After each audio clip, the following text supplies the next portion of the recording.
ሰው ዛሬ ውሸቱ በጣም መከራ ነው። እውነተኛ ሁኑ፣ አትዋሹ፣ አትቀልዱ። ውሸታም ነው ሰው ማለት ነው። ሲያገባ መዋሸት፣ ሲምን ሲል መዋሸት፣ የሌለውን አለኝ ማለት፣ ሳይደርስ ደርሻለሁ ማለት። ውሸትን ደግሞ እንደ ቀላል ታወታላችሁ። የመርዝ ትንሽ እንደሌለው የኃጢአት ትንሽ የለው። የኃጢአት ትንሽ የለው። መርዝ ከሆነ ይገላል፣ ኃጢአት ከሆነም ይገላል። ስለዚህ ውሸትን ሰው ዛሬ አቀሎታል።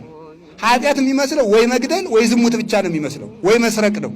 መዋሸት ትልቅ ኃጢአት ነው። እግዚአብሔር እውነት ነው። እንዲያውም እግዚአብሔር እውነት ስለሆነ ከእግዚአብሔር ጋር ቀጥታ ትግል የሚገጥም ሰው ውሸታም ሰው ነው።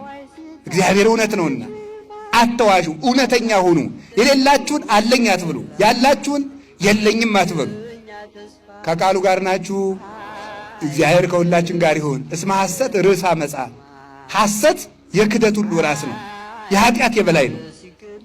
ይህንን ውሸት ነው ማጋለጥ ያለብን። እኖር ብለን መዋሸት ፍጹም ነውር ነው በእውነቱ ማለት ነው። ነገ ለሚታሰር አንደበት ማለት ነው። ነገ ለሚታሰር አንደበት እኖር ብለን፣ አንዳንዱ ገንዘብ ብሎ አንዳንዱ ፈርቶ ይዋሻል። ነገ ግን እንታሰራለን። በመኮንነ ጽድቅ በኢየሱስ ክርስቶስ ፊት እንቆማለን። ያን ጊዜ እሱ ምስክር አያሻውም። ራሱ ኃጢአታችን አስጥቶ ይመለከተዋል። ሰጣዩ ለኩሉ ክቡት፣ የተሰወረውን ሁሉ እንደ ስጡ አስጥቶ ገልጦ የሚያይ እሱ ክርስቶስ ነው።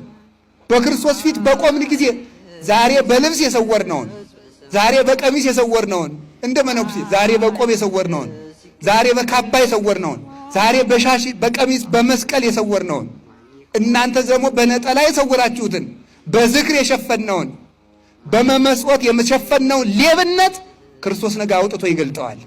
ያን ጊዜ ማን ይሸፍነዋል? ተራሮችን ተናዱብን እንዳንል በሱ ፊት ናቸው። የኃጢአት መጋረጃ ሁሉ ተገልጦ የሕይወታችን መዝገብ ወጥቶ ይነበባል። አስመሳይነት መልቀቅ አለበት። የሌላችሁን አለኝ አትበሉ። ከሰው ጋር ለመኖር ብላችሁ ድቁና ሳይኖር አለኝ አትበል፣ ውሸት ነው።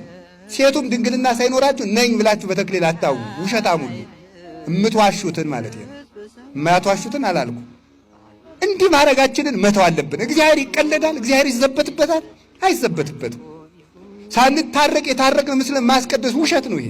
ስለዚህ ውሸታም አትሁኑ ለማለት እንደ ሕፃን ሁኑ፣ እንደ ሕፃናት እውነተኞች ያድርገን እግዚአብሔር።